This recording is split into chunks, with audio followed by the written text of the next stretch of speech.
Hello, and thank you for tuning in to this episode of the CRE Brief, your trusted news aggregator and analysis of all things real estate. Brookfield has secured a massive deal to acquire a 14.6 million square foot industrial portfolio from DRA Advisors for approximately $1.3 billion, marking the largest warehouse transaction in nearly a year. This sprawling portfolio, featuring 128 properties across the Sun Belt, Midwest, and Northeast, boasts a high occupancy rate of 97.9% and was actively marketed by Eastdil Secured. With an initial yield of about 6%, Brookfield's strategic purchase without financing sidesteps the volatility in debt markets, promising a significant upside with potential rent increases upon lease renewals.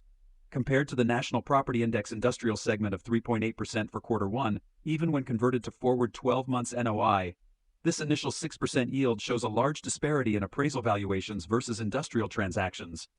On to some residential news that can affect your home purchases. The Consumer Financial Protection Bureau is considering a regulation that would prevent mortgage banks from charging homebuyers for the lender's title insurance policy, which currently protects lenders at the borrower's expense. This potential change is part of an initiative to eliminate anti-competitive practices in lending and lessen unnecessary financial burdens on consumers, with a final decision expected by 2025. This initiative builds on previous efforts, including a pilot program with Fannie Mae and the Federal Housing Finance Agency, aimed at reducing title insurance costs for borrowers. Currently, borrowers have minimal control over these expenses, which are higher for those with mortgages due to the added lender's title insurance.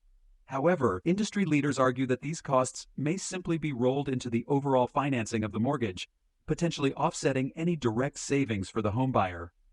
Google has officially begun the redevelopment of the James R. Thompson Center in downtown Chicago's Loop, a significant transformation initiative for the area.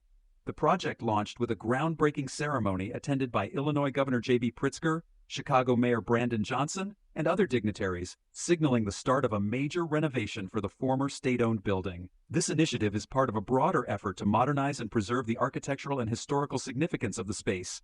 Purchased for $105 million in July 2022 by Chicago developers Prime Group and CRE Interests, the 17-story Thompson Center, originally designed by the late architect Helmut Jahn, is set to undergo extensive modifications. The redevelopment plan includes replacing the old blue and salmon color scheme with a transparent clear glass facade that enhances visibility of the building's iconic atrium. The project aims to convert the structure into an all-electric LEED-certified building, emphasizing sustainability and forward-thinking design.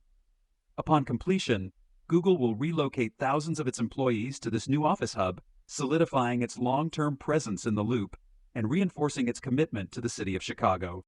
Back to industrial, Charleston's industrial leasing market has experienced a significant downturn in early 2024, posting negative net absorption for the first time since 2020.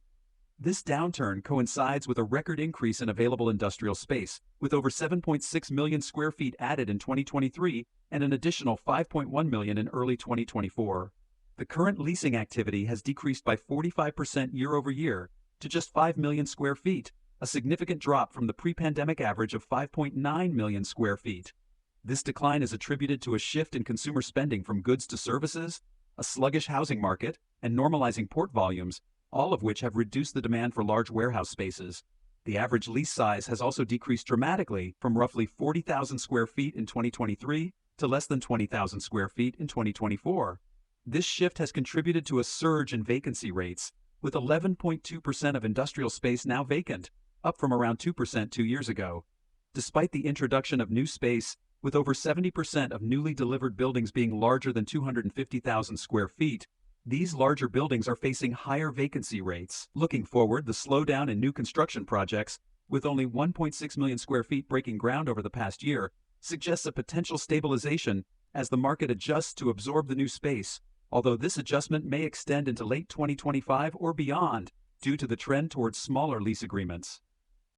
Thanks for tuning in to the CRE Brief. If this brought you some good information, please be sure to like and share. Follow us on Twitter and YouTube at Cerebral, spelled C-R-E-B-R-E-A-L, or on Instagram at the CRE Brief. I was your anchor, Mr. Paulson, but you can call me Robert. Did you like and share yet?